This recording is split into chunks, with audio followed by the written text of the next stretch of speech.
Hi, how you doing this afternoon? I'm glad to be here. My name's Cliff Welty. I'm from way down in South Texas, Brownsville. And here to talk to you today a little bit about inspiration. You know, a lot of times you think you got to be inspired to go paint a picture. You got to have this big mental picture of what you're going to be doing. Well, really, an artist's main ally is perspiration. He needs to do the work. But the inspiration part really comes in the form of what kind of art have you been looking at? What kind of artists have you been looking at? Have you read about their life stories, how they did their art? You know, I have a lot of favorite artists. Leonardo Da Vinci was really fantastic the way he did his art. He did some really interesting things. He was very careful about the pigments that he used and how he used them. He did a lot of preliminary sketches. And, you know, seems like a lot of artists today, they want to do these 1-minute masterpieces. Well, it just doesn't work that way.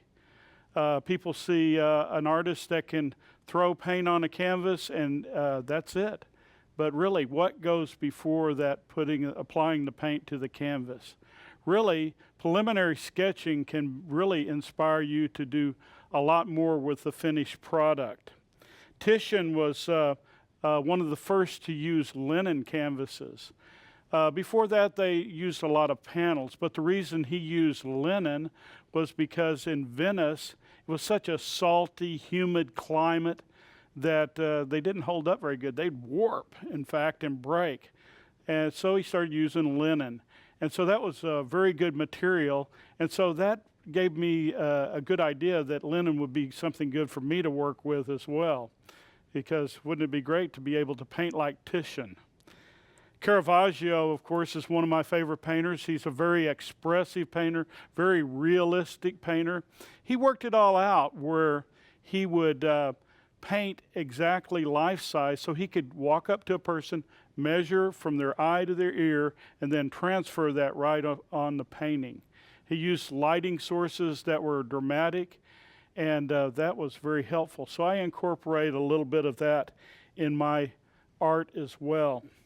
Caravaggio paid very close attention to detail and to composition. You know, a lot of times Caravaggio, he would put a basket of fruit just at the edge of a table in his painting. Looked like it was almost going to fall off, but it wasn't falling off. And he would also use fruit that was less than perfect. It would be a little bruised, maybe looking like it was going bad a little bit. So it really lent to that realism of the painting. Notice those little details about painters, and that will help you a lot. Rembrandt used a medium brown ground for his paintings. After he had put the sizing on them, the ground was a medium brown color. That way he always painted from dark to light and made a very dramatic painting. Jan Vermeer, oh man, he was one of my favorite painters. But you know, he was very confined in how he composed his pictures. He always used his studio and the specific lighting that he had coming in from a bank of several windows. And then he would set up his subjects to take full advantage of that lighting. Also, he used the latest methods available at that time. Some think he used the camera obscura. Ingres, another painter that really did something a little different that made his paintings just a little bit out of the ordinary. When he painted his background of his paintings, it was on top of a dark red ground. So when he painted the background, little flecks of that red would show through that background. Not visible from a distance, but up close you could see it, and it gave a whole different atmosphere to the painting. Auguste Renoir, what a great painter he was as well. He made a mottled sunlight and shadow effect, and he blurred out or knocked everything out of focus for an added degree of realism. So all these great painters, take advantage of them. Take advantage of your friends that are painters as well. Be like Picasso, dare to be different. Just use your imagination. When you wake up in the middle of the night with an idea, have a little pad and pencil there to jot it down so you can put that into reality in the morning. Well, listen, it's been great visiting with you. I could talk about my favorite painters all day long. Maybe we will again someday.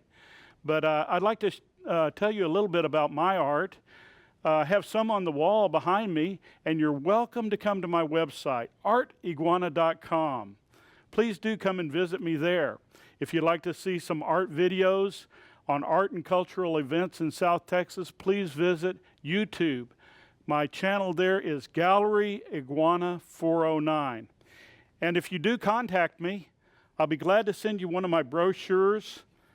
Just write me an email or drop me a line, and I'll send you a full-color brochure with some of my artwork on it. Thank you very much, and you have a great day.